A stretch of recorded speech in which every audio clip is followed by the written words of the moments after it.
Ang Pilipinas ngayon. Narito na ang pinakamainit na mga balita na nakalap sa bawat sulok ng bansa. Ihahatid sa bawat Pilipino saan man kayo sa mundo. Ang Pilipinas ngayon. Pakinggan ang bawat kaganapan sa bawat lalawigan. Ito ang Pilipinas ngayon. Magandang araw po sa ating mga tagapakinig. Welcome po ulit sa ating programang Ang Pilipinas Ngayon. Ito po ang inyong lingkod, Steph Vicente. Samahan niyo po ako sa kabuuan ng ating palatuntunan. Tulad ng dati, mapakikinggan po ang ulat ng ating mga kapatid na himpilan sa probinsya, ang ating mga segmentong balitang negosyo at kalakalan at balitang sports, maging ang ilan sa mga pangunahing balita mula naman dito sa ating bansa. Yan po sa kabuuan ng ating palatuntunan, ang Pilipinas ngayon. Mga kaganapan sa Kamaynilaan at mga kalapit na lalawigan dito sa Ang Pilipinas Ngayon.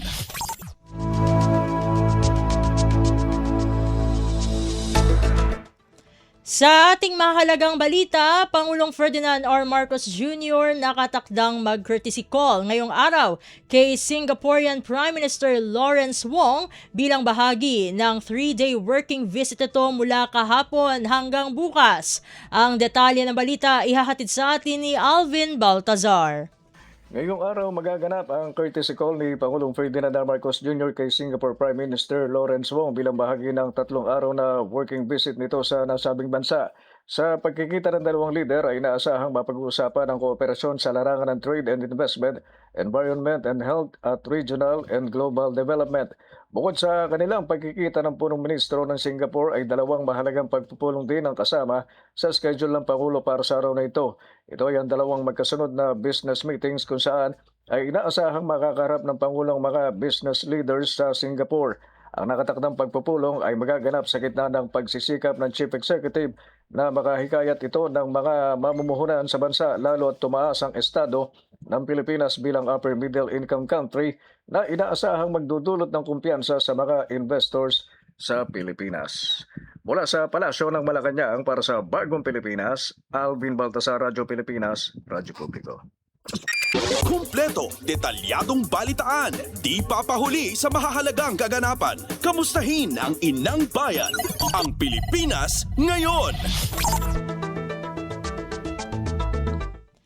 Mterra Solar Phase 1 magsisilbi namang pinakamalaking integrated solar at battery storage facility sa buong mundo.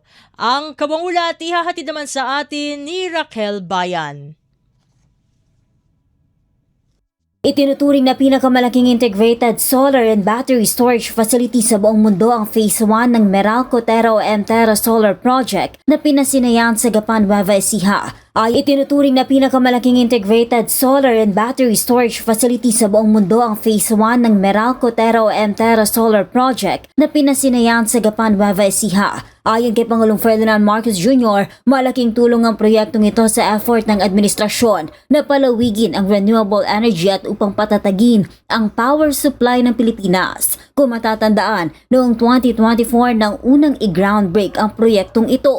Ang Phase 1 ng proyekto nasa 91% ng kumpleto at inaasahang ganap na magiging operational sa August 2026. Ang Phase 2 naman, sisimula na rin ngayong taon at target makumpleto sa 2027. Sa oras na maging fully operational, ang proyektong ito inaasahang magbibigay kuryente sa 2.4 million Filipino households at makakabawas ng carbon emission ng hanggang 4.3 million metric tons kada taon. Ayon kay Pangulo Marcos, ang proyektong ito sumasalamin sa commitment ng pamahalaan na gawing konkreto ang energy plans ng pamahalaan habang pinalalawak ng bansa ang power resource nito upang mapababa na rin ang pagiging vulnerable ng bansa sa epekto ng nagbabagong supply at presyo ng pandaigdigang krudo. Part of a broader effort to transform our energy sector into one that is more resilient, more competitive, and better equipped to meet the demands of a growing economy.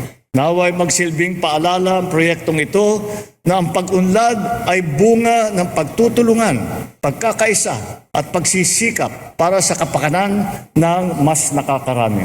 Sama-sama nating itatag ang isang bagong Pilipinas na may sapat na enerhiya upang mapalago ang ating ekonomiya, matupad ang pangarap ng ating mga mamamayan at makapagbigay ng mas maliwanag na kinabukasan sa susunod na henerasyon. Mula sa Malacanang para sa Bagong Pilipinas, Rakal Bay ng Radyo Pilipinas, Radyo Publiko. Pasada ng mga balita mula sa Pilipinas para sa mga Pilipino saan man sa mundo. Ang Pilipinas ngayon.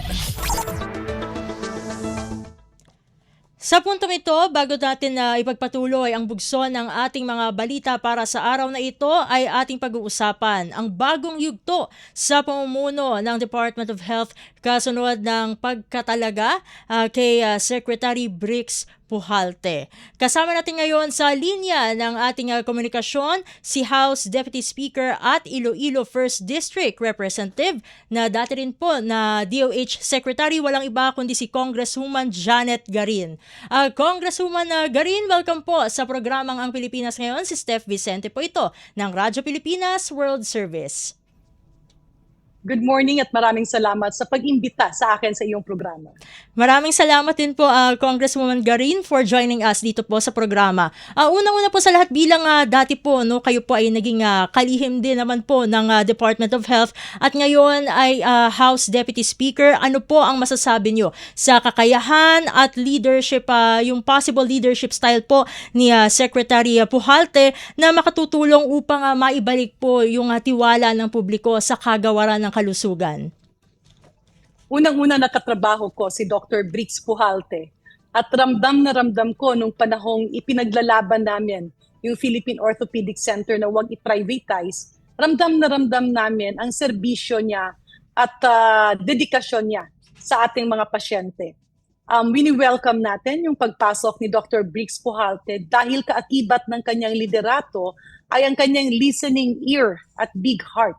Ibig sabihin, mawawala na, alam mo minsan ang problema sa isang ahensya pag maraming bangayan, maraming faction, ang biktima dito ay ang taong bayan.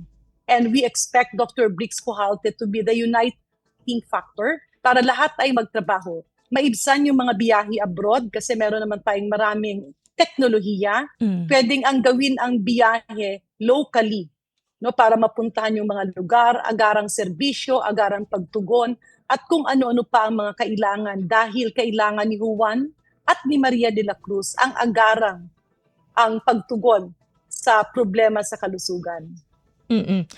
Congresswoman Garin, nabanggit niyo sa isang pahayag yung naging karanasan niyo po tulad niya po ng nabanggit niyo kanina na yung advocacy niyo po dalawa ay kumbaga nagkaka-align po ni Secretary Pujalte. Maaari niyo pa po bang ibahagi para lang po sa mga nais makilala po ang ating bagong kalihim ng kalusugan, yung konkretong halimbawa po ng kanyang pagiging profesional at committed po sa public service?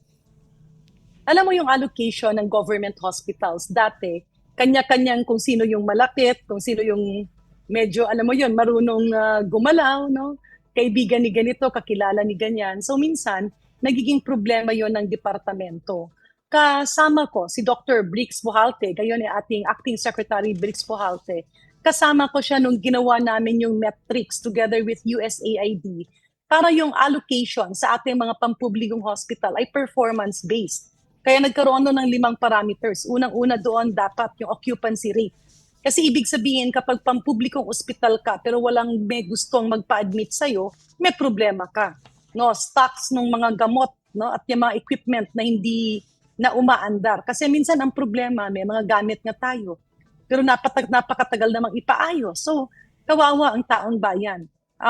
Yung mga gamot dapat nire-replenish palagi. Nauunahan mo kung ano yung pangangailangan. Hindi hihintayin mong mawalan na tapos doon ka pa bibili. And yung cleanliness ng mga hospitals plus the filling up of manpower. Itong mga bagay na ito, itong 5 parameters na ito, lingid sa kaalaman ng marami, naging kaakibat ko. One of the strong pillars ng ginawa namin ito ay si Dr. Briggs Pujalte when he was the medical center chief at the Philippine Orthopedic Center. So sa ngayon, may ipaghahalo niya yung kanyang karanasan sa ospital, sa kanyang practice at sa tagal niya sa serbisyong pampubliko at sa Department of Health. Kakibat na dyan yung kanyang experience on the grounds dahil yung kanyang asawa ay nanungkulan din sa gobyerno, kaakibat na dyan, ihalo-halo mo yan, he will be able to bring down the services, yung kalusugan, maibababa niya sa laylayan. At yan ang kailangan natin.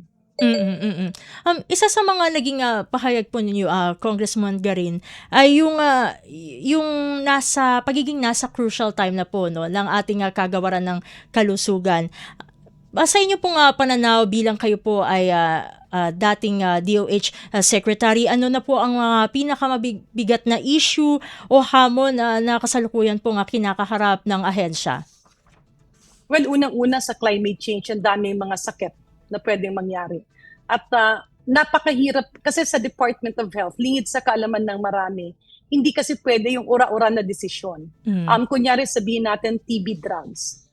Yung iyong pag-preposition, yung iyong pag-order no, sa global market at sa ating global manufacturers, ginagawa mo yung 3 years, 5 years at 10 years projection.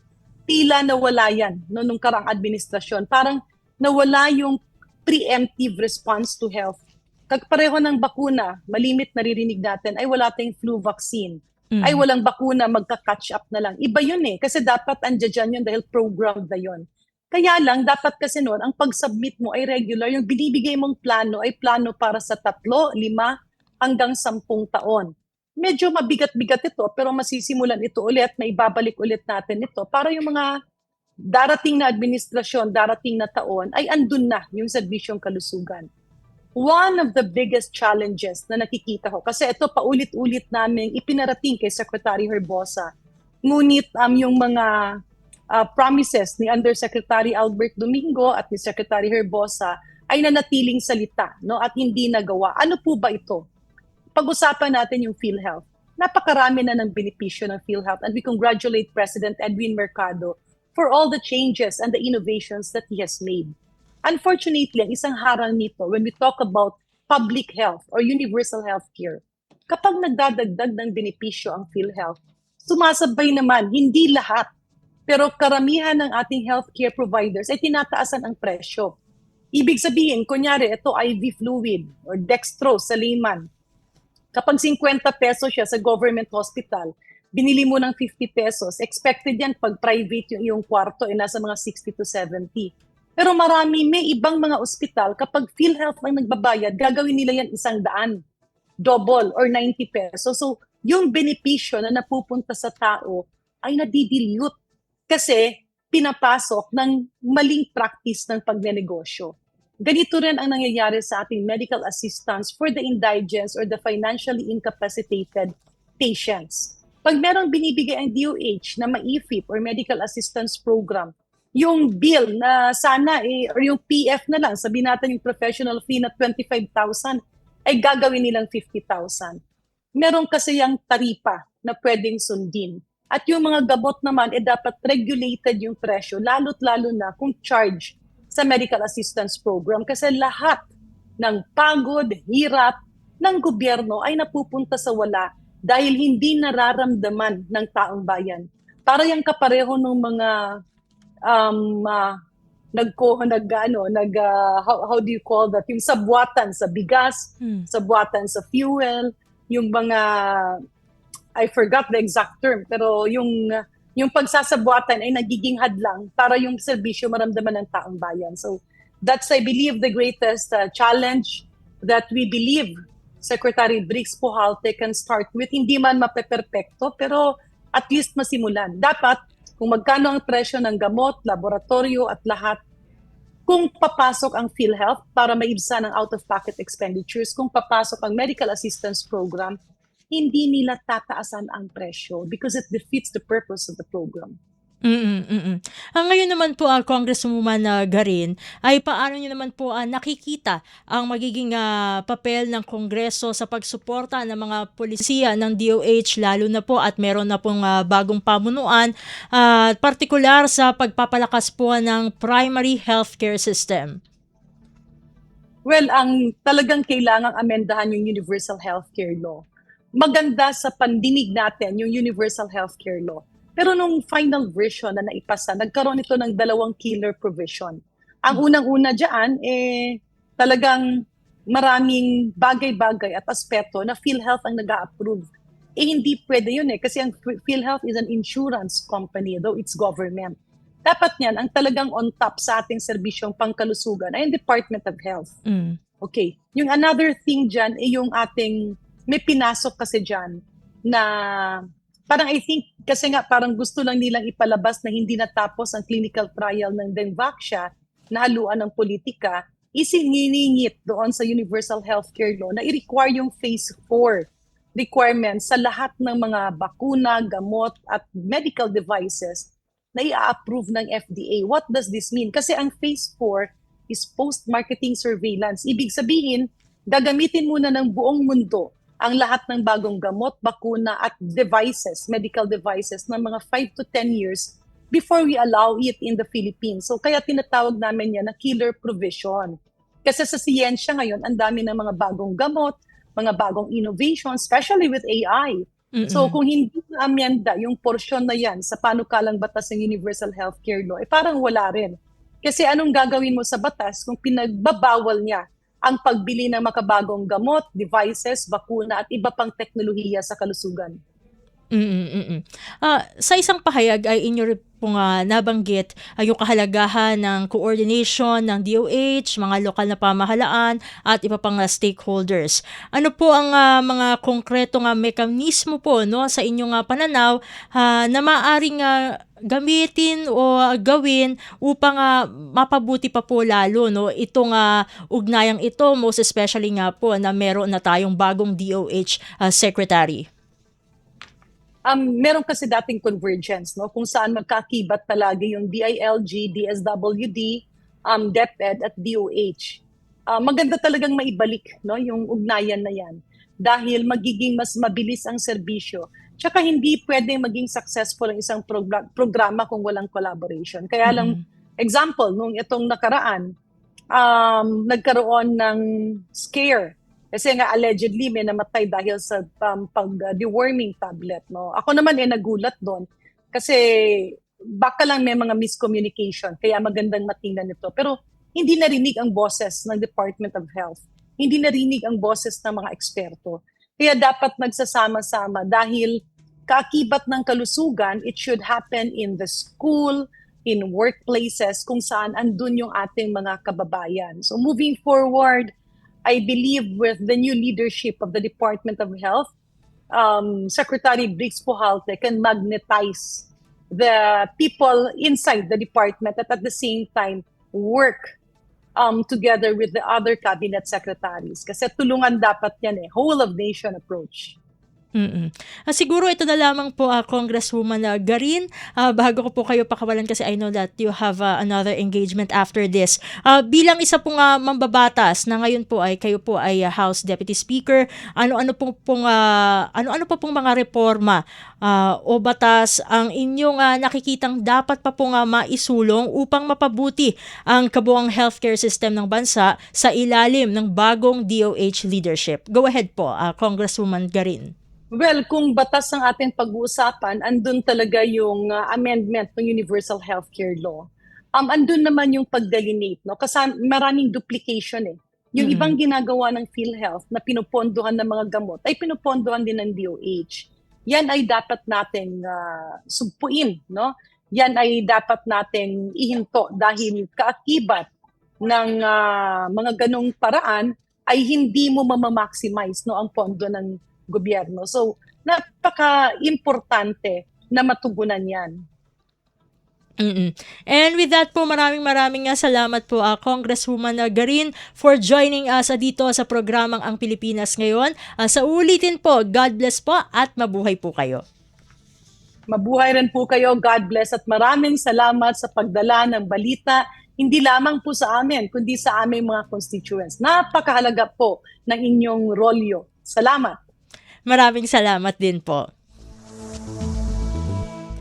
At ating nakasama dito sa edisyong ito ng Ang Pilipinas Ngayon, si Representative Janet Garin, ang kinatawan po ng 1st District ng Lalawigan ng Iloilo na siya rin pong House Deputy Speaker. Samantala ay nandyan na ba ang ating isa pang guest? Ayun, didiretso na tayo sa isa pa nating topic dahil mamaya ay magkakaroon na po na naman ng Senate impeachment trial. Pang-anim na araw na po ito, kaya ngayon ay minarapat po natin na imbitahan muli dito sa Ang Pilipinas Ngayon ang Bantay Senado. Kasama na po natin sa linya ng komunikasyon ang co-convener nito, walang iba kundi si Sir Carlo Flores. Sir Carlo, welcome back po dito sa programang Ang Pilipinas Ngayon. Si Steph Vicente po ulit ito ng Radyo Pilipinas World Service. Magandang hapon, Steph, at sa yung mga tagapakinig. We're happy to be back here. Maraming salamat po. Alam po namin na ngayon may tama po ay may event po kayo today in relation to the impeachment trial. Yes, bahagi nga ng programa ng Bantay Senado yung tinatawag na Tambayanan o yung tawag Community Watch Party. Ginaganap ito kasalukuyan sa Immaculate Heart of Mary Parish sa may Quezon City o yung tinatawag na Claret Church, kung saan kasama natin ngayon ang mga iba-ibang mga religious group, mga leaders ng parokya at mga members ng mga katabing barangay. Ito na po ang una namin na katanungan sa inyo, Sir Carlo, bilang isang citizen watchdog po, itong Bantay Senado. Paano po ngayon sinusuri ang nagiging takbo, Partikular po nasa pang-anim na araw pero mamaya pa po 'yon, siguro hanggang sa mga kaganapan kahapon, paano niyo po sinusuri ang kasalukuyang takbo ng Senate impeachment trial? Una, masaya tayo na kahit papaano nababawasan yung agam-agam natin nung simula na matutuloy ba ito o may mga taktika ba na gagawin para mapigilan na naman ang trial, no? Last week, nung nagsimula tayo, nung last Monday, yun yung pangamba natin. Ngayon masaya tayo na umuusad na talaga siya at bagamat may mga pagkakataon pa rin na sana may mga bagay na sana hindi binabanggit ang ating mga senator judges, no?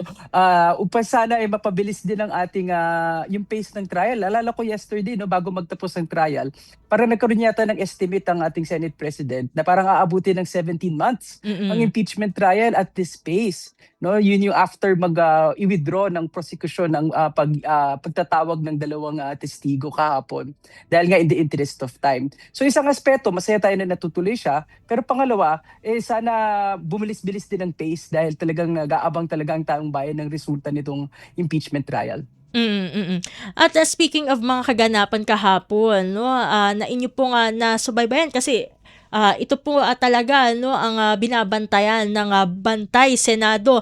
Ano po ang mga masasabi po ng inyong grupo sa mga naging testimonya po ng mga witnesses from the NBI, particular po sa paggamit nila kasi sinuri nila yung capability ni Vice President Sara Duterte upang isakatuparan itong mga threats against President Marcos, First Lady Liza Araneta Marcos, and yung dating House Speaker Martin Romualdez.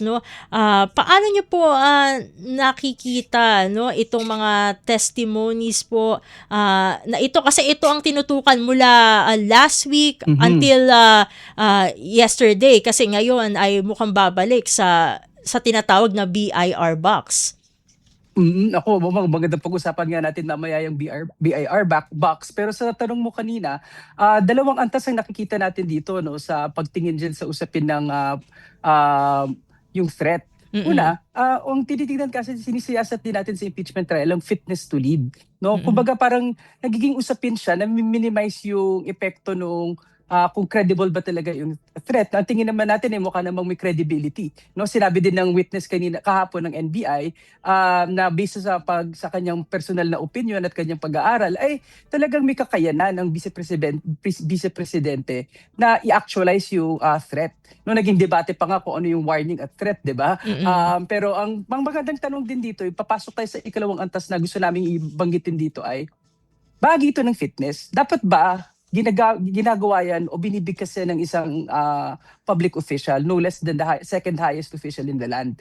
Diba? Is it something that speaks about the fitness of a person to lead? Kung talagang pagbabantaan mo ang isang tao, regardless siguro pa, wala pa ako dun sa usapin ng kung kaya mong gawin o hindi. Kung dapat pa ginagawa mo yan bilang isang leader.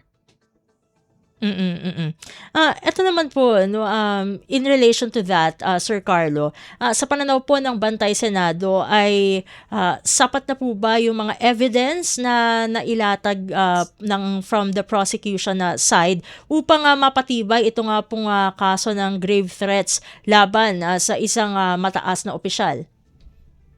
O yung sa Bantay Senado, talagang very particular din kami dyan sa aspeto ng at this point in the trial na magbigay ng ganyang mga klaseng opinion.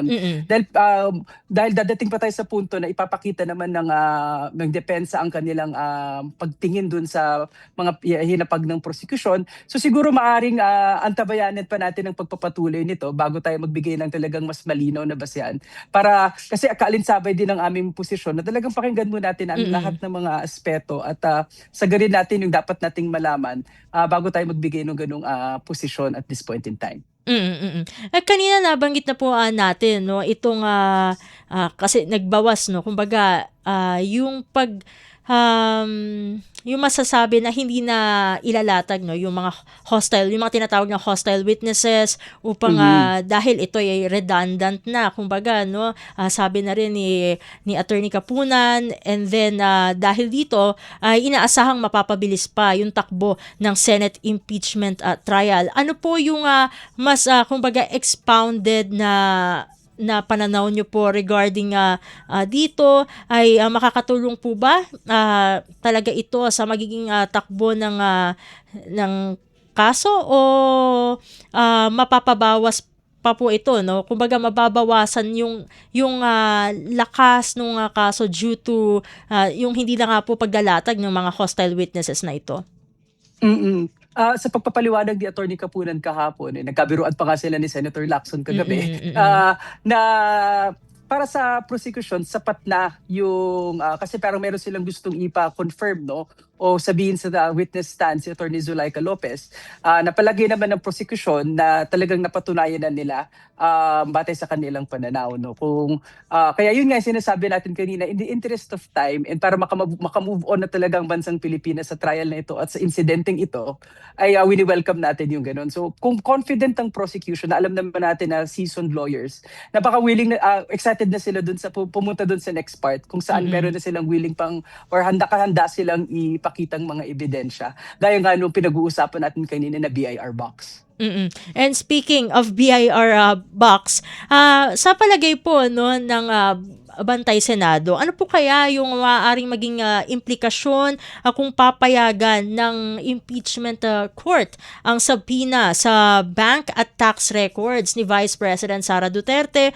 Mas makatutulong po ba ito sa transparency? Kasi ito talaga ang isa sa mga gustong makita, malaman ng taong bayan, o maaari po ito nga magdulot ng ibang issue? Yun nga, no, sa Bantay Senado, matagal na naming sinasabi na anything that supports transparency, na hindi tinatago sa teknikalidad ng batas, ay something that we welcome. Dahil syempre kung ang punto naman ay pag nilabas yung impormasyon na yan, ay ikaw ay ma-exonerate, di mas maganda na ilabas mo na. No? May provisions naman, no, maaaring i-waive ni VP Sara ang paglabas nung kanyang tax records at kanyang asawa. Kung makakatulong yun para magbigay linaw sa kanyang posisyon at wala talaga siyang tinatago, maganda na matuloy siya. So, pero ang tanong ay, ano ang posisyon namin dun sa usapin ng BIR box? Magandang malaman natin kung ano yan. Dahil yan talaga yung tunay na paring magdudugtong ng ilang mga akusasyon ng prosecution na nakailagay dun sa articles of impeachment. Kumbaga sa usapin ng magjowa, ito yung magkakaroon ng talagang closure. Kasi wala nang what if. 'Di ba? At ang appreciate naman natin na ginagawa ng Senado as an impeachment court ay nagdodoble ingat sila na hindi mauwi sa isang technicalidad.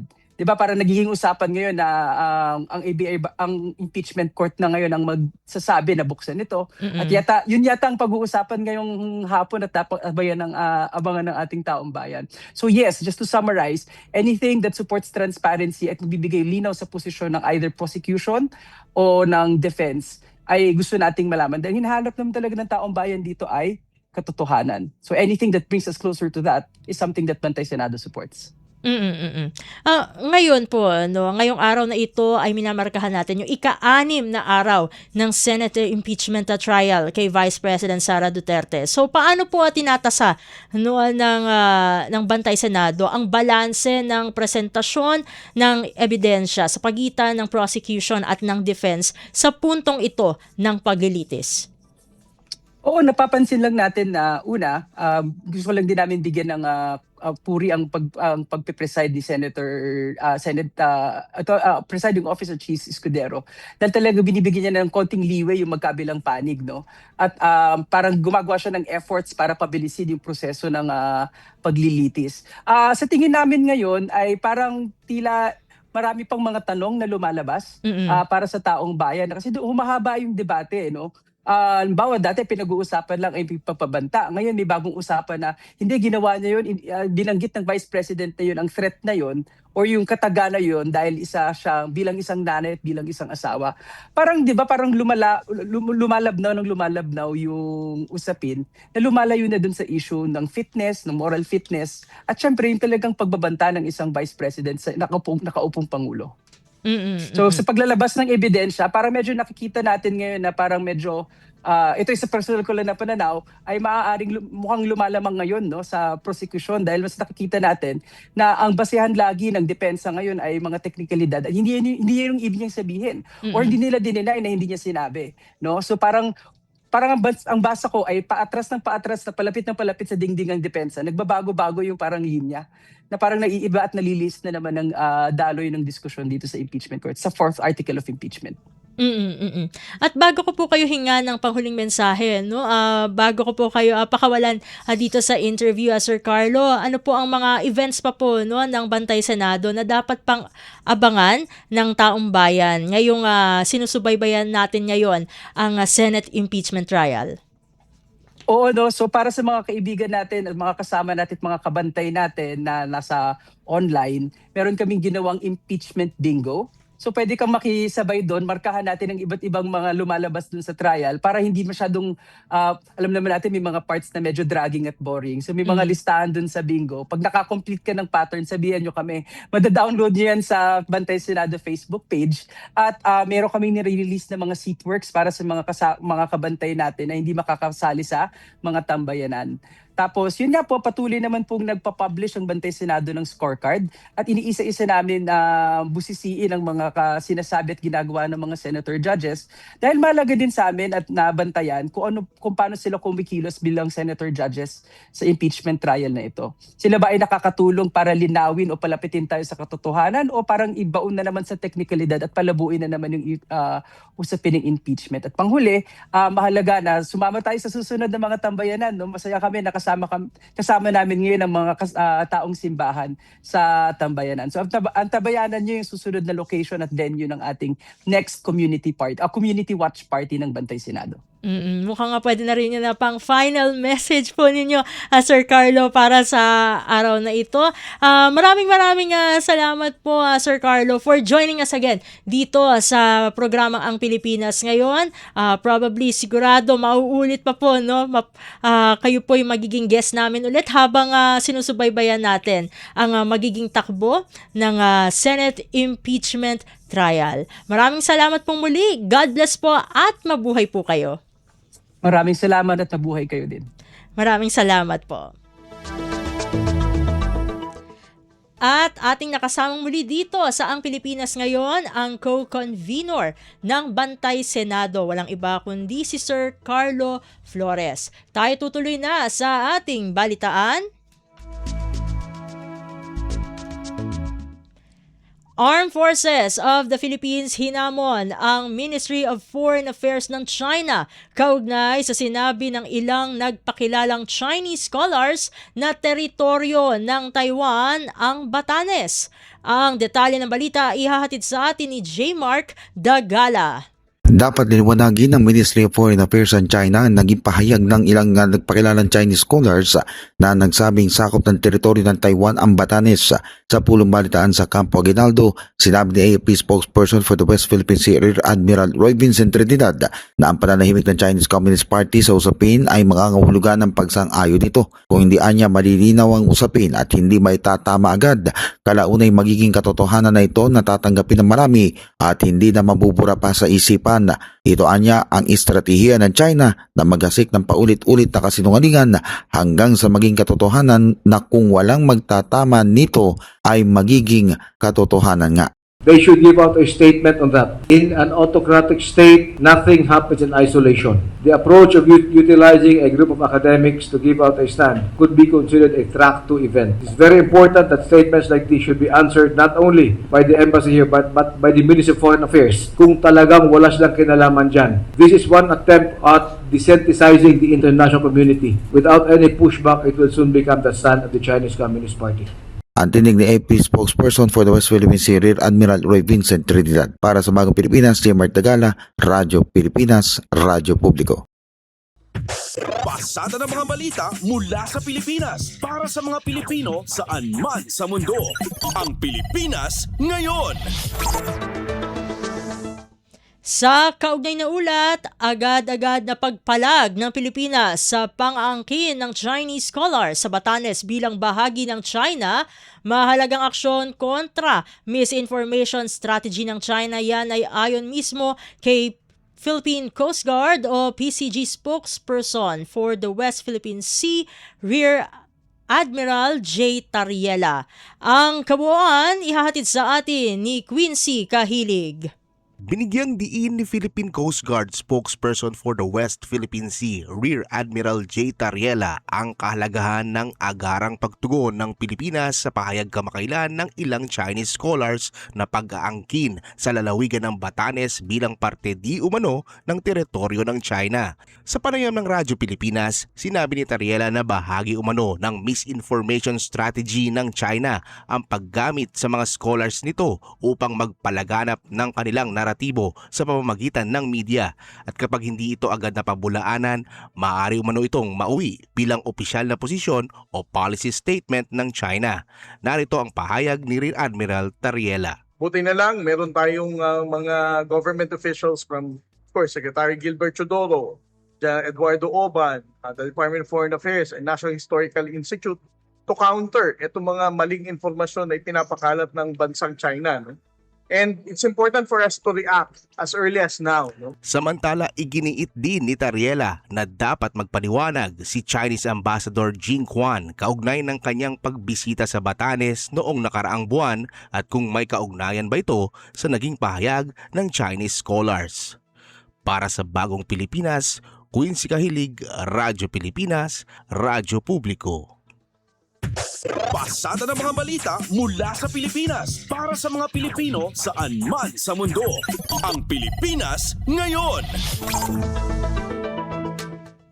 Samantala, private prosecutor Attorney Lorna Capunan sinagot ang paratang ng depensa na walang ebidensya laban kay Vice President Sara Duterte. Narito ang balita mula naman kay Melanie Valdos Reyes. Binigyan diin ng batikang litigator at private prosecutor na si Attorney Lorna Capunan na marami pang ihaharap ang prosekusyon ng mga matitibay na ebidensya at testimonya ng mga testigo. Binasag din ito ang hirit ng kampo ng depensa na bigo ang House Prosecution na patunayan ang kaso laban sa Vice Presidente. Matapos ang ikalimang araw ng impeachment trial, sinabi niya na nakapagpresenta na ang prosecution ng mga competitive witnesses sa ilalim ng Article 4 o ang kaso ng grave threats. Sa katunayan anya, nakapagpasok na ang prosecution ng 19 na documentary exhibits bilang ebidensya. Narito ang pahayag ni Private Prosecutor Lorna Capunan.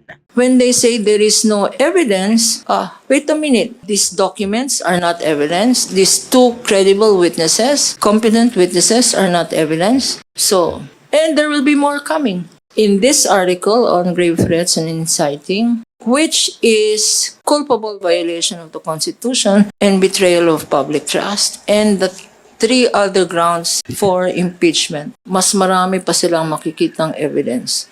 Sana naman, pag puro typo error, no, ang evidence ng defense. Habang papasok ang Senado sa oral arguments ngayong araw, sinabi ni Kapunan na muling susuriin ng prosekusyon ng kanilang listahan ng mga testigo bago magsumite ng panibagong abiso sa impeachment court sa susunod na Martes. Para sa Bagong Pilipinas, Melanie Valdos Reyes, Radyo Pilipinas, Radyo Publiko. Kumpleto, detalyadong balitaan, di papahuli sa mahahalagang kaganapan. Kamustahin ang inang bayan, ang Pilipinas ngayon. Sa iba pang ulat, Attorney Zulaika Lopez posible pa ring tawagin bilang testigo ng panig ng depensa. Ang kabuuan ihahatid naman sa atin ni Luisa Erispe. Hindi sinasara ng defense team ni Vice President Sara Duterte ang posibilidad na magbawas din sila ng kanilang testigo na ihaharap sa impeachment court. Tugon nito ni Attorney Michael Powa matapos na hindi paharapin ng prosekusyon sina OVP Chief of Staff Attorney Zulaika Lopez at Captain Belinda Bello kahapon sa paglilitis. Gate ni Powa, kung makikita nilang hindi nakakailanganin pang paharapin ng iba pang witnesses dahil may sapat ng ebidensya para ilatag ang kanilang punto o argumento, ay babawasan din nila ang kanilang testigo. Narito ang pahayag ni Attorney Michael Powa. Actually, maganda para sa lahat. No? Hindi lang para sa amin, para sa prosecution, para sa senator judges na at least nabawasan na yung mga witness. And makakaasa naman sila, like I always say, the defense is always reasonable. So kung kaya din namin gawin yun sa panig namin, pag panahon na namin magpresenta ng ebidensya, gagawin din po talaga namin. Kasi ayaw talaga nating tumagal to. No? Kasi the initial projection was around 8 months, I think. And I think all of the parties involved, meaning the defense, the prosecution, and the senator judges are hoping hindi naman tumagal ng ganun katagal yung paglilitis. Gate naman ni Powa, normal lang na proseso ang pagbabawas ng testigo. Bagamat ikinagulat nila ang naging desisyon ng prosekusyon kahapon. Para sa Bagong Pilipinas, Luisa Erispe, Radyo Pilipinas, Radyo Publiko. Pasada ng mga balita mula sa Pilipinas para sa mga Pilipino saan man sa mundo. Ang Pilipinas ngayon. Samantala, tiwala naman si impeachment manager at spokesperson Robert Ace Barbers na mas lalo pang tumibay ang mga ebidensya at testimonya ng House prosecution sa pagtatapos ng ikalimang araw ng paglilitis laban kay Vice President Sara Duterte. Ayon kay Barbers, walang naganap na pagtatanggi sa panig ng depensa hinggil sa kumalat na video kung saan maririnig ang pagbabanta ng Vice Presidente sa buhay ni Pangulong Ferdinand R. Marcos Jr. isang video na napanood ng buong sambayan ng Pilipino. Binigyang din ni Barbers na bigo ang depensa na pasubalian ang testimonya ng 2 opisyal mula sa National Bureau of Investigation o NBI na si NBI Agent Mark Calilong at Regional Director Attorney Jeremy Lotok.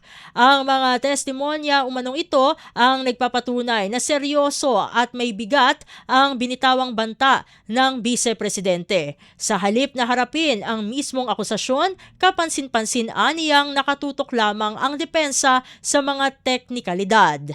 Yung sustansya nung testimonya na binigay ni Attorney Jeremy Lotok sa impeachment court. That's why I can honestly say that on this 5th day ng ating trial, matibay pa rin at lalong tumibay ang ebidensya na inilatag ng ating prosecution panel. Impeachment Manager at spokesperson Robert Ace Barbers. Kumpleto, detalyadong balitaan, di papahuli sa mahahalagang kaganapan. Kamustahin ang inang bayan, ang Pilipinas ngayon. Sa iba pang mga ulat, na natiling maayos at ligtas ang kalagayan ng mga Overseas Filipino Worker o OFW sa Lebanon sa kabila ng patuloy na tensyong militar sa pagitan ng Israel at ng naturang bansa. Sa panayam ng Radyo Pilipinas World Service, tiniyak ni Myra Aragon, co-founder ng kilalang charity organization na Tres Marias, na kontrolado at walang dapat ipangamba ang komunidad ukol sa pisikal na kaligtasan ng mga kababayan doon. Ganon, parang nasanay na din lang kami na mamaya't maya, may kaguluhan, may bombahan. So like, prepared na kami po lahat sa mga ganitong mga sitwasyon. Pero andun pa rin yung pangamba at Ayon kay Aragon, bagamat may mga kumakalat na balita at espekulasyon sa mga lokal na mamamayang Lebanese ukol sa posibleng paglala ng sitwasyon, hindi ito naging hadlang sa araw-araw na pamumuhay ng mga Pilipino roon. Sa halip na matakot sa kaguluhan, mas inaalala umano ng karamihan sa mga OFW ang kanilang magiging kinabukasan at kabuhayan sakaling mapilitan silang umuwi sa Pilipinas. Upang maibsan naman ang bigat na nararanasan ng ating mga kababayan, patuloy ang pag-aksyon ng Tres Marias Charity Organization sa pamagitan ng mga sumusunod na inisyatiba tulad ng pamahagi ng pagkain kung saan regular na nagpapakain at naghahanda ng tulong bayan ang grupo para sa mga Pilipinong direktang naapektuhan o nawalan ng access sa mga pangunahing pangangailangan dahil sa krisis, professional skills training upang mapalakas ang kakayahan at kumpiyansa ng mga OFW sa kanilang hanap buhay kung saan nag-aalok ang organisasyon ng mga pagsasanay tulad ng barista course, pati na rin manicure at pedicure training at trabaho at oportunidad kung saan aktibo rin silang naghahanap at nagbabahagi ng mga bagong work opportunities upang masiguro na may mapagkukunan pa rin ng kita ang mga kababayan natin sa Lebanon sa gitna ng kawalan ng katiyakan sa rehiyon. Tiniyak naman ng pamunuan ng Tres Marias na bukas ang kanilang pintuan para umalalay, rumesponde at magsilbing sandigan ng bawat Pilipino sa Lebanon habang patuloy na inoorganisa ang mga programang pangkabuhayan. Pasada ng mga balita mula sa Pilipinas para sa mga Pilipino saan man sa mundo. Ang Pilipinas ngayon.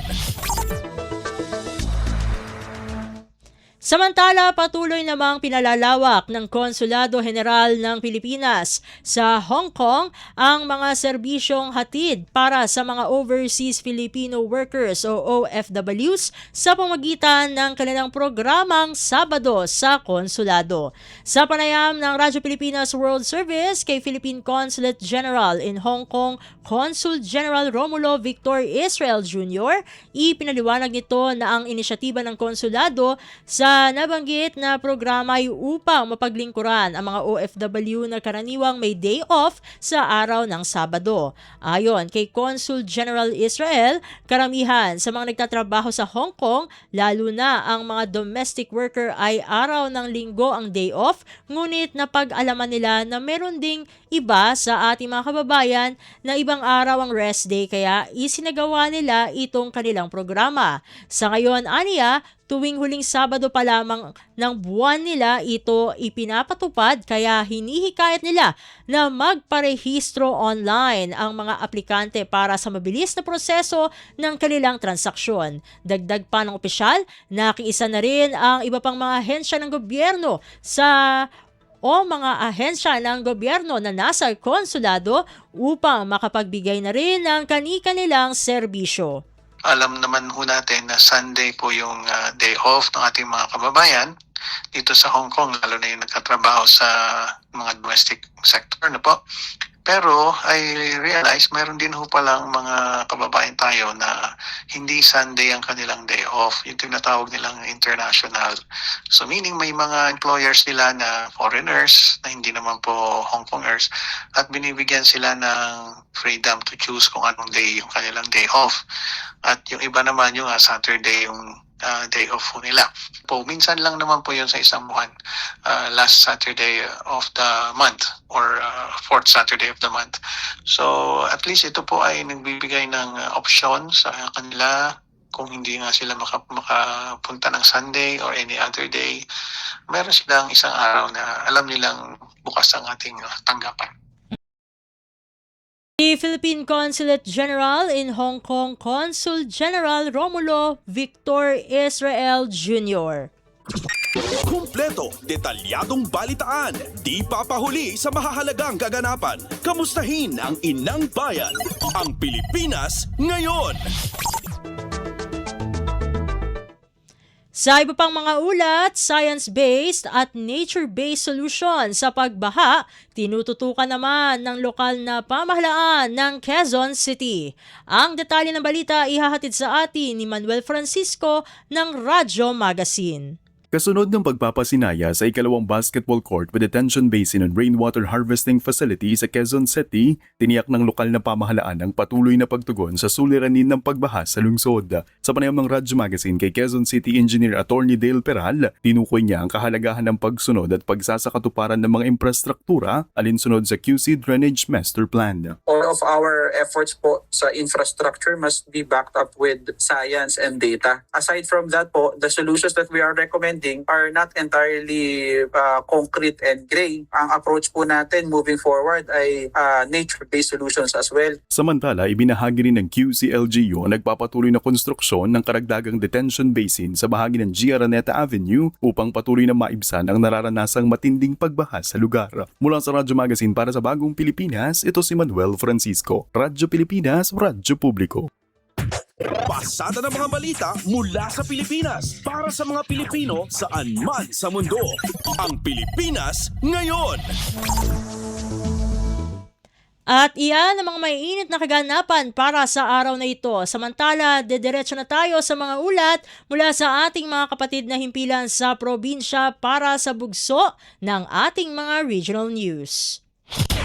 Balita mula sa lalawigan sa bawat rehiyon ng ating bayan.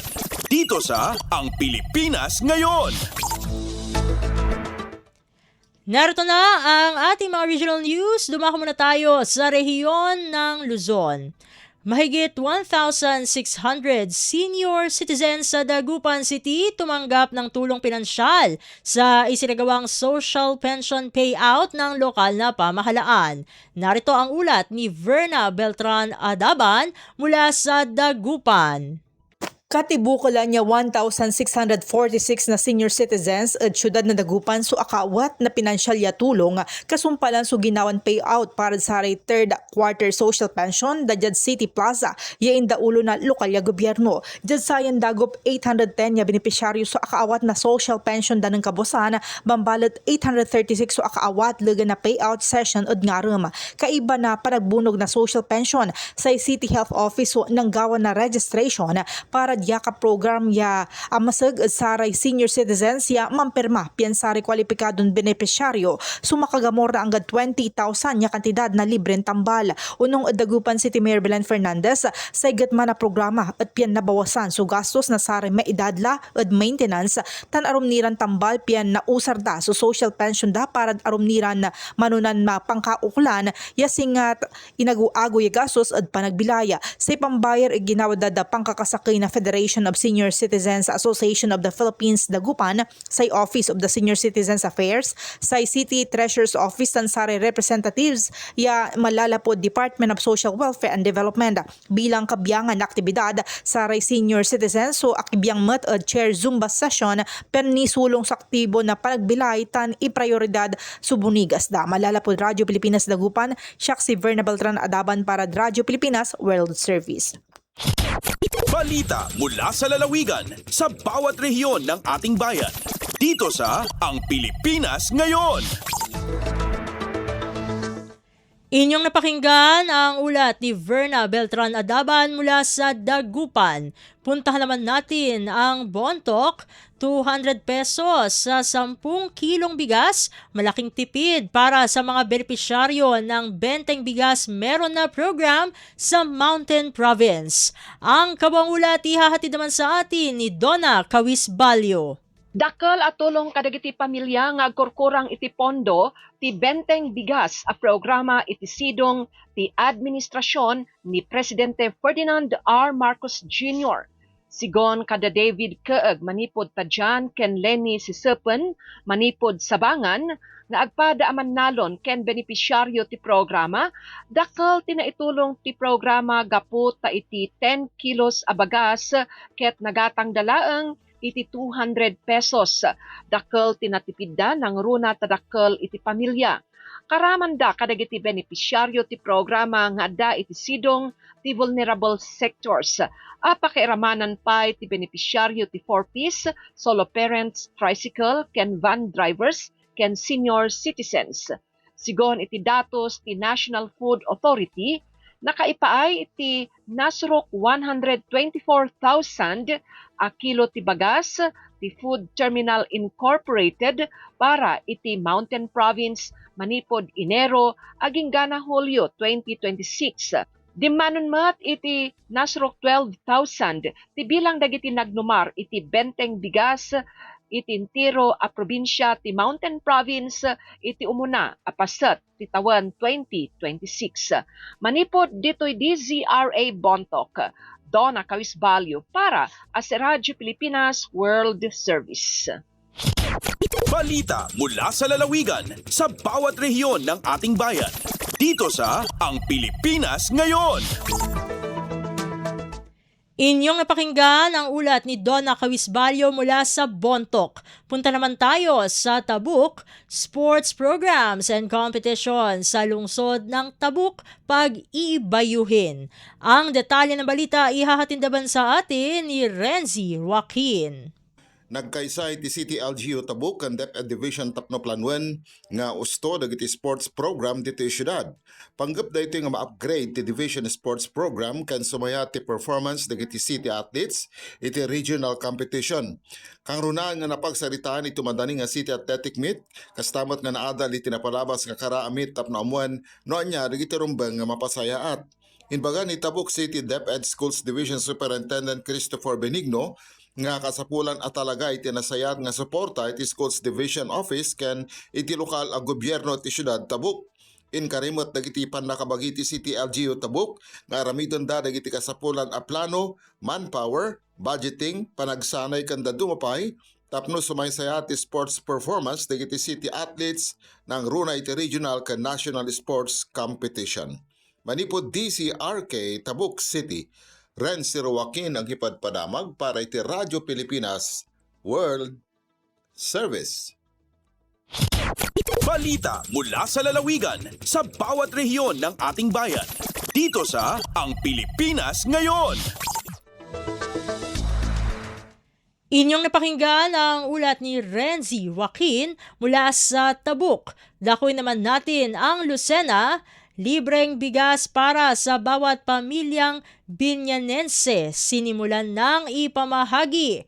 Ang kabaulat ihahatid sa atin ni Tom Alvarez. Sinimulan ng ipamahagi ng pamanalunsod ang libreng bigas sa bawat pamilya sa Binyan City, Laguna sa ilalim ng Local Government Support Fund Food Assistance Program o LGSF-FAP ng Pamahalaan Nasyonal. Ayon sa pabalid ng LGU Binyan, ay umabot na sa 9,000 pamilya mula sa 8 barangay ang nakatanggap ng libreng bigas sa unang araw ng distribusyon. Idinagdag pa ng pamanalunsod na kanilang dadagdagan ang pondong ibinigay ng Pamahalaan Nasyonal upang matiyak na inklusibong na ipatutupad ang mga programang nakatutulong sa bawat pamilyang Bianense at mapalawig pa ang suportang matatanggap ng mga benepisyaryo. Ang LGSF-FAP ay isa sa mga pangunahing programa ng administrasyon ni Pangulong Ferdinand Marcos Jr. na nagbibigay ng direktang suporta at tulong sa mga mamamayan.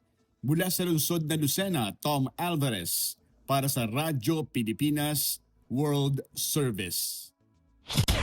Balita mula sa lalawigan sa bawat rehiyon ng ating bayan. Dito sa Ang Pilipinas Ngayon. Inyong napakinggan ang ulat ni Tom Alvarez mula sa Lucena. Dadako naman tayo sa Palawan. Kapakanan ng mga kabataan tinalakay sa espesyal na pagpupulong sa Nara, Palawan. Ang detalye ihahatid naman sa atin ni Lizelle Pilapil. Kano lamang ay natabo ang kanampangan ang mga miyembro iyang konseho, igiba pang mga kinatawan ang ibang opisina sa Nara, Palawan at itingid sa pagprotektar ang mga kabataan sa asambit nga lugar. Sa pangungunang local government unit, ang naraig ang Municipal Council for the Protection of Children o MCPC ay naarampangan ang mga programa ig mga polisiya katabid ang mga pagkailaik para maprotektahan ang mga kabataan sa lugar nga ing tutumod laban sa anumang klase nga karahasan ig pag-arabuson. Paagi digi ay igpatibay uman iyang lokal nga gobyerno andang tipang libre, child-friendly, ig mapagkalingang komunidad para sa mga bata sa asambit nga munisipalidad. Agasarig ang bayan na mas tanto maisa sa katuparan ang tamang pag-asikaso sa mga kabataan paagi sa pakig-isar ig aktibong pagtarabiyangan iyang iba pang ahensya sa munisipyong asambit. Alindigi sa Radyo Pilipinas Palawan, si Lizelle Pilapil para sa Radyo Pilipinas World Service. Balita mula sa lalawigan sa bawat rehiyon ng ating bayan. Dito sa Ang Pilipinas Ngayon.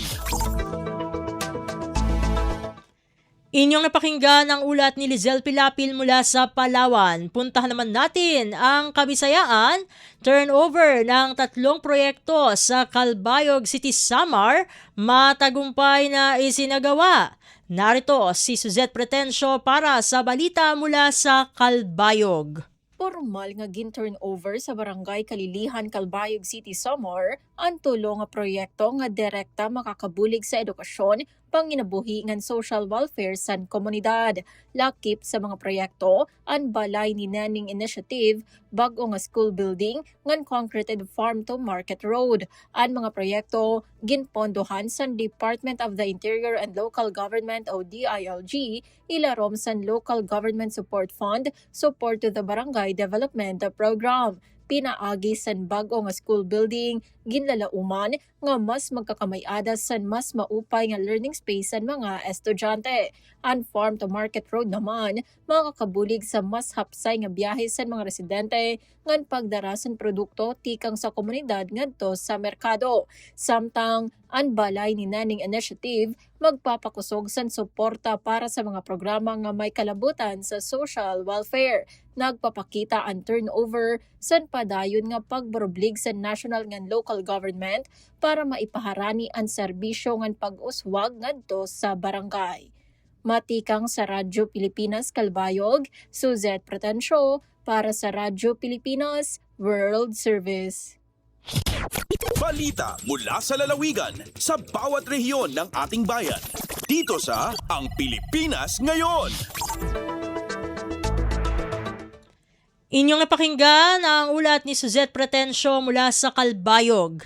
Dakoy naman natin ng Mindanao, mga tauhan ng Tandag City Disaster Risk Reduction and Management Office sumailalim sa pagsasanay tungkol sa weather forecasting o weather monitoring climate systems at hydrometeorological hazards awareness. Ang detalye ng balita ihahatid sa atin ni Raymond Aplaya mula sa Tandag. May pailaw ang mga personay sa Tandag City Disaster Risk Reduction Management Office o CDRRMO sa training on weather monitoring, climate systems and hydrometeorological hazards awareness. Gidumala ang pagbansay sa Philippine Atmospheric, Geophysical and Astronomical Services Administration o PAGASA. Kining training naghatag og mga importanteng kahibalo ug kahanas sa pagmonitor sa panahon, sistema sa klima ug sa mga peligro nga may kalabutan sa tubig ug panahon nga mas nagpalig-on pa sa katakos sa CDRRMO sa pagpagandab sa kalamidad, pagpakunhod sa risgo ug pagtubag sa emerhensiya. Subay niini, nagpadayag silang dakong pasalamat ang mga partisipante ngadto sa DOST PAGASA alang nining talagsaon og mahinungdanong kahigayunan ug sa padayong pagsuporta sa mga komunidad alang sa mas luwas og disaster resilient. Gikan sa Radyo Pilipinas Tandag, kini sa Raymond Aplaya alang sa Radyo Pilipinas World Service. Balita mula sa lalawigan sa bawat rehiyon ng ating bayan. Dito sa Ang Pilipinas Ngayon. Inyong napakinggan ang ulat ni Raymond Aplaya mula sa Tandag. Dadako naman tayo sa Hulo. Pagsukol ng baril sa pandami, nagtala ng ika-200 loose firearm recovery sa Sulu. Ang kabuang ulat ihahatid naman sa atin ni Nurida Salip Julkiram. Humble caliber .389 pistol and na turnover. Sin mga official deng North manubol pandemi sin pichang putagdua sin bulan yan July. Aminay ng sabab hangkan miyabot na pa duwang gitus. Hingka tibuukan loose firearm kaya tukbal.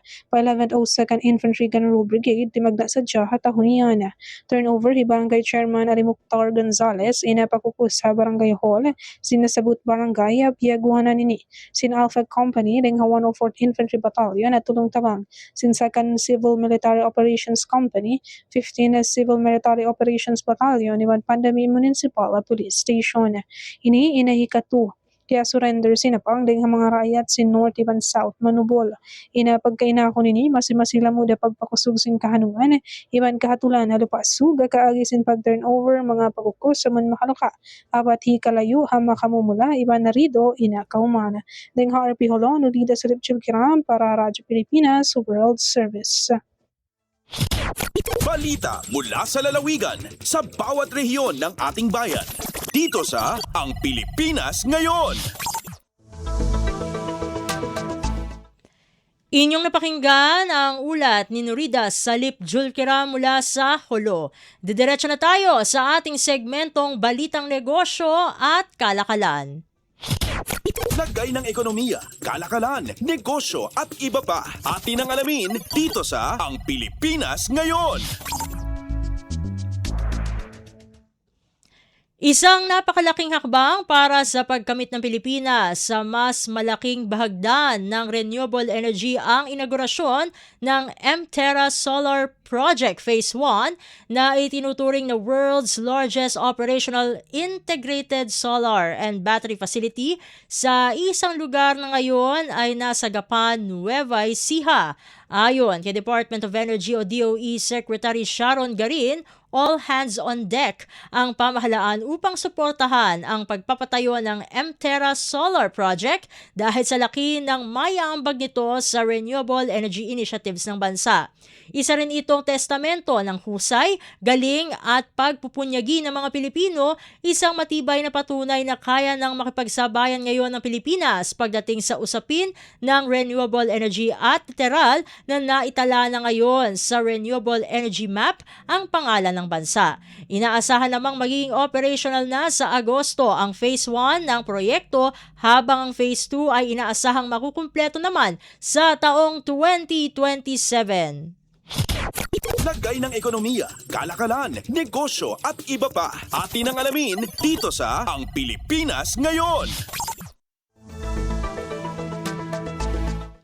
Sa iba pang mga balita, itinuring ng Department of Human Settlements and Urban Development o DSUD na win-win solution ang inanunsyong pagpapababa ng housing loan interest rates at pagtataas ng loan ceiling ng Pag-ibig Fund. Ayon kay DSUD Secretary Jose Ramon Aliling, makikinabang dito ang parehong home buyers at private developers dahil inaasahang magpapasigla ito sa housing at real estate sector, magbibigay ng mas malawak na access sa mga nais magkaroon ng sariling bahay. Sa ilalim ng bagong programa, ibinaba ng Pag-ibig Fund sa 4.5% ang promotional housing loan rate para sa economic housing at itinaas sa 10 million pesos ang maximum loanable amount. Mananatili naman ang 3% interest rate para sa socialized housing sa ilalim ng Expanded Pambansang Pabahay para sa Pilipino o 4PH program. Pinayagan na rin ng Pag-ibig ang hanggang 3 borrower na pagsamahin ang kanilang kita sa isang housing loan application para mas maraming Pilipino ang maging kwalipikado sa pabahay. Lagay ng ekonomiya, kalakalan, negosyo at iba pa. Atin ang alamin dito sa Ang Pilipinas Ngayon. At sa pagtatapos ng ating segmento, narito ang palitan ng salapi ngayong araw, Hulyo 15, 2026. Ang US dollar ay nasa 61 pesos and 69 centavos, habang nanatili sa 38 centavos ang Japanese yen. Nasa 47 pesos and 79 centavos naman ang Singaporean dollar, habang nasa 4 centavos pa rin ang South Korean won. Ang Chinese yuan ay nasa 9 pesos and 11 centavos, habang nasa 7 pesos pesos and 87 centavos naman ang Hong Kong dollar. Ang British pound ay katumbas ng 82 pesos and 61 centavos habang nasa 70 pesos and 45 centavos naman ang halaga ng euro. Ang Canadian dollar ay nasa 43 pesos and 87 centavos habang Saudi Arabian Rial ay nasa 16 pesos and 43 centavos. Lagay ng ekonomiya, kalakalan, negosyo at iba pa. Atin ang alamin dito sa Ang Pilipinas Ngayon.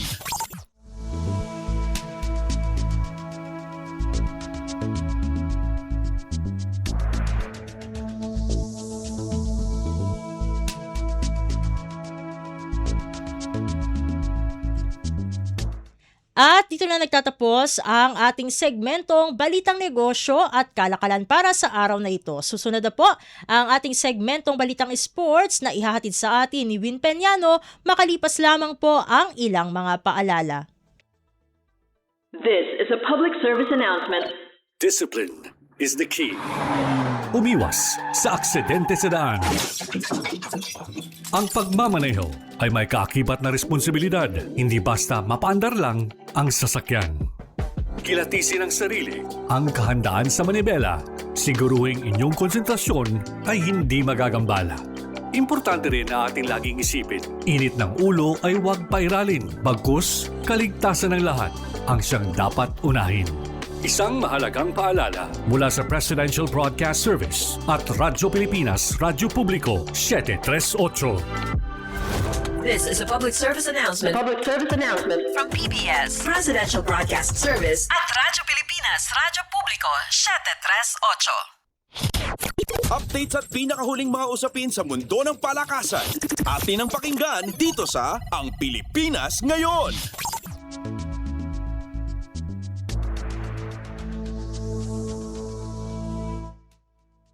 At nagbabalik po ang Pilipinas Ngayon. Para naman sa sigwada ng mga may init na sports balita, unahin natin ang tennis. Sa kabila ng sunod-sunod na palo sa kaliwat ka ng professional tournaments, determinado pa rin si Filipina tennis ace Alex Ayala na makahataw sa Asian Games at kunin ng gintong medalya para sa Pilipinas. Sa isang event sa Makati nitong Martes, ibinahagi ng 21-year-old athlete ang excitement para sa quadrennial meet, kalaki pang paninigurong buong loob niyang haharapin ng misyon ang makuha ang gintong medalya. Anya, iba-iba ang vibe sa mga kompetisyong gaya ng Asia at SEA Games kung iahambing sa WTA tourneys, lalo't may kasama siyang teammates na makakahalubilo niya. Tiniyak din ng current world number 28 player na ibubuhos niya ang lahat, maibandera lamang ang karangalan ng bansa sa Asian Games. Kung mapaplansya ni Ayala ang schedule para sa Asiad, ito ang ikalawa nitong sabak sa kompetisyon buwat sa bronze medal finish nito sa Hangzhou, China edition noong 2022. Nakatakdang umarangkada ang 2026 Asian Games sa Aichi, Nagoya, Japan mula Setyembre 19 hanggang Oktubre 4. Updates at pinakahuling mga usapin sa mundo ng palakasan. Atin ang pakinggan dito sa Ang Pilipinas Ngayon.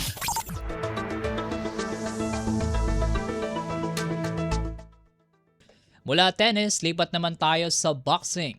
Target ni dating 8th Division World Champion Manny Pacquiao na maparami pa ang mga boxing na training facility nito hindi lamang sa Estados Unidos kundi sa iba't ibang bahagi ng mundo.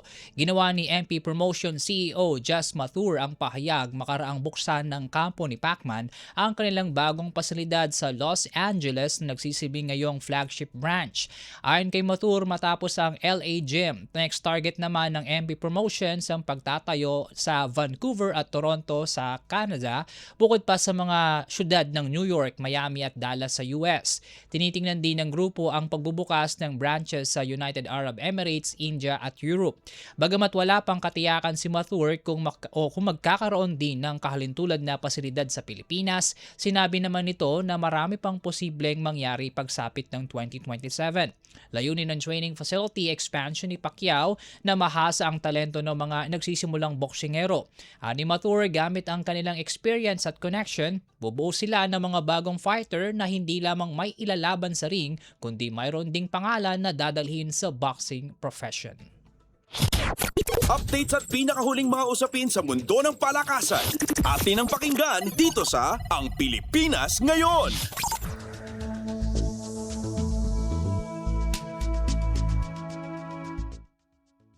Mula boxing, cambio naman tayo sa volleyball.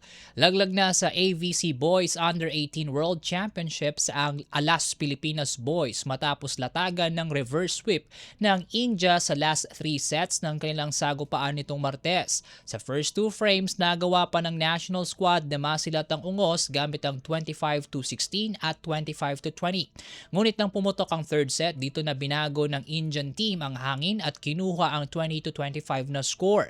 Sinundan pa ito ng fourth set win na 23-25 bago nito sinelyuhan sa pamamagitan ng 4-15 ang final frame. Dahil sa talo, hindi na makakasampa sa quarterfinals ang Alas Boys buhat sa tangang 1-2 record at pagiging third placer sa Pool B. Ang India naman na may 2-1 record ang makakasama ng top seed Iran sa next round, katapat ang iba pang top 2 teams ng 3 pang groupings. Updates at pinakahuling mga usapin sa mundo ng palakasan. Atin ang pakinggan dito sa Ang Pilipinas Ngayon.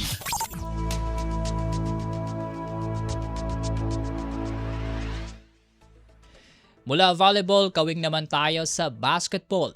Maganda ang panimulaing kampanya ng San Miguel sa PBA Governor's Cup buhat sa impresibong performance nito para magapi ang Macau 123-109 Martes ng gabi.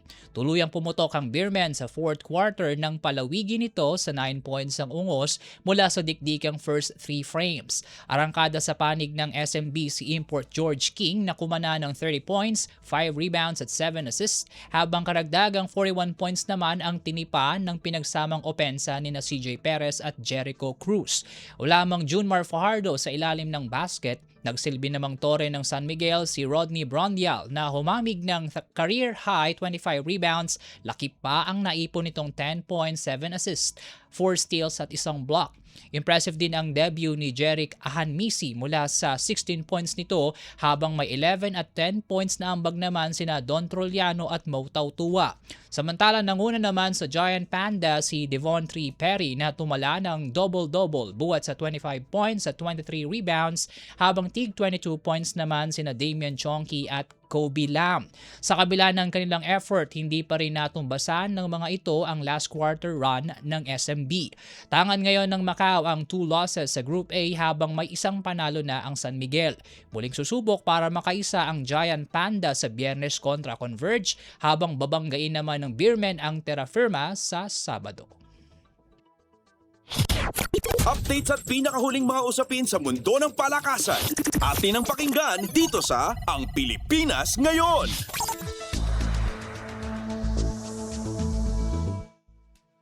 Sa PBA pa rin, naging maluwag ang biyahe ng NLEX sa bagong pasada nito sa PBA Governor's Cup. Ito'y matapos na sagasaan ng Road Warriors ang Titan Ultra 135-100 sa kanilang salpukan nito ring Martes. Nagsilbing riding in tandem ng NLEX sina Robert Bolick at Scotty Winston na sumikwat ng pinagsamang 59 points bukod pa sa rebounds at assist. Maganda rin ang unang biyahe ni Import Dequan Jones na tumala ng 22 points habang 14 points naman ang ambag ni Kevin Alas. Sa panig naman ng Giant Risers, bumangon mula sa last 2 games absent si Import Tyrell Brown para itukod ang double-double na 27 points at 10 rebounds. Mailhok din na 18 points at 17 points sina Roy Sumang at Joshua Monzon para sa Titan, ngunit masyado ng latag ang momentum ng NLEX para pamahabol. Dahil sa panibagong alat, nasa laylayan ngayon ng Group A ang Titan Ultra habang nananaig sa top seed ang Road Warriors buhat sa 3 magkakasunod na panalo. Updates at pinakahuling mga usapin sa mundo ng palakasan. Atin ang pakinggan dito sa Ang Pilipinas Ngayon.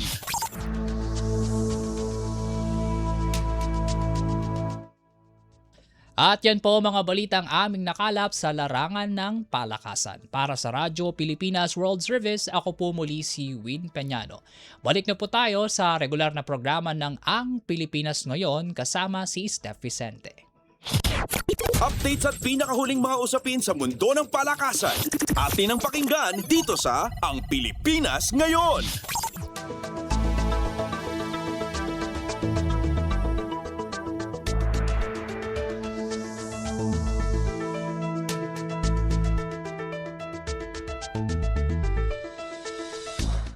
At inyong napakinggan ang ating balitang sports na inihatid sa atin ng ating kasamang si Win Peñano.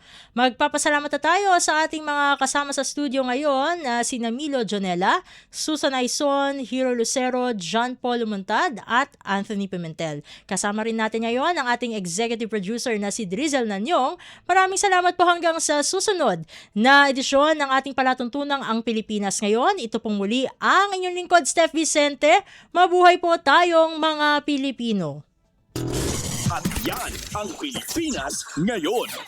Muling samahan sa parehong oras at alamin ang pinakahuling mga kaganapan at balita saan man kayo naroon. Ang Pilipinas Ngayon.